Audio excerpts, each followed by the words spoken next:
Hi all, welcome to football arena. ഒരു വലിയ ഇടവേളയ്ക്ക് ശേഷം നെയ്മർ ജൂനിയർ ബ്രസീലിയൻ ദേശീയ ടീമിന്റെ ജേഴ്സിയിൽ കളിക്കളത്തിലേക്ക് മടങ്ങിയെത്തുകയാണ്.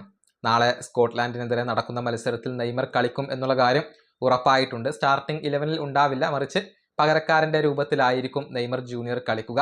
അദ്ദേഹത്തെ കാർലോ ആഞ്ചലോട്ടി എങ്ങനെയാണ് ഉപയോഗപ്പെടുത്തുക എന്നുള്ളതാണ് ആരാധകർ ഉറ്റുനോക്കുന്ന കാര്യം. അതായത് ഒരു അറ്റാക്കിംഗ് മിഡ്ഫീൽഡർ റോളിലായിരിക്കും അദ്ദേഹം കളിക്കുക എന്നാണ് ഇപ്പോൾ പ്രതീക്ഷിക്കപ്പെടുന്നത്. അങ്ങനെ വരുമ്പോൾ മധ്യനിരയിൽ നിന്നും ഒരു താരത്തെ പിൻവലിക്കേണ്ടി വരും. ലുക്കാസ് പക്കേറ്റയെ മാറ്റിക്കൊണ്ട് നെയ്മർ ജൂനിയറെ ഉപയോഗപ്പെടുത്താനുള്ള ഒരു സാധ്യത അവിടെയുണ്ട്. അങ്ങനെ സംഭവിച്ചാൽ അത് ബ്രസീലിനെ കൂടുതൽ ദുർബലപ്പെടുത്തുകയാണ് ചെയ്യുക എന്നാണ് മുൻ ബ്രസീലിയൻ താരമായിരുന്ന പൗലോ സെർജിയോ പറഞ്ഞിട്ടുള്ളത്. അതായത് ലുക്കാസ് പക്കേറ്റയ്ക്ക് പകരം നെയ്മർ ജൂനിയർ വന്നു കഴിഞ്ഞാൽ ഡിഫെൻസീവ്ലി അത് ബ്രസീലിൽ പ്രശ്നങ്ങൾ ഉണ്ടാകും. ബ്രസീലിന്റെ മധ്യനിരയിൽ ഡിഫെൻസീവ്ലി പ്രശ്നങ്ങൾക്ക് കാരണമാകും എന്നാണ് ഇദ്ദേഹത്തിന്റെ ഒരു നിരീക്ഷണം.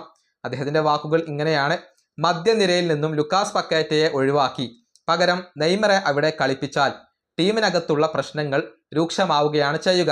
മധ്യനിര കൂടുതൽ ദുർബലപ്പെടും. നിലവിൽ ബ്രസീലിന്റെ ഏറ്റവും വലിയ പോരായ്മ അത് മിഡ്ഫീൽഡ് തന്നെയാണ്.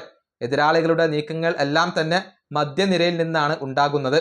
കാസമിറോ ഇപ്പോൾ വളരെയധികം സ്ലോ ആണ്. ഇന്ന് മധ്യനിരയിലെ ഏറ്റവും മോശം താരങ്ങളിൽ ഒരാൾ അത് കാസമിറോയാണ്. അദ്ദേഹത്തിന്റെ പകരം ഫാബീഞ്ഞോയോ അതല്ലെങ്കിൽ ഡാനിലോ സാന്റോസോ സ്റ്റാർട്ട് ചെയ്യുന്നതാണ് നല്ലത്. മധ്യനിരയിൽ 2 താരങ്ങളെ മാത്രം നിർത്തി നെയ്മറെ കളിപ്പിച്ചാൽ അത് മിഡ്ഫീൽഡിനെ കൂടുതൽ ദുർബലമാക്കുകയാണ് ചെയ്യുക. ഇതാണ് മുൻപ് ബ്രസീലിന് വേണ്ടി കളിച്ചിട്ടുള്ള പൗലോ സെർജിയോ എന്ന വ്യക്തി പറഞ്ഞിട്ടുള്ളത്. അതായത് ഡിഫെൻസീവ്ലി അത് പ്രശ്നങ്ങൾക്ക് കാരണമാകും എന്നാണ് അദ്ദേഹത്തിന്റെ ഒരു നിരീക്ഷണം.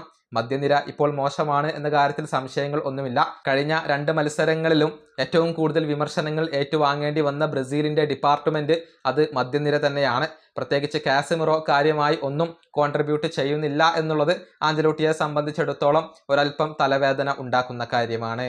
ഈ വീഡിയോ അവസാനിപ്പിക്കുന്നു. അടുത്തൊരു വീണ്ടും കാണാം.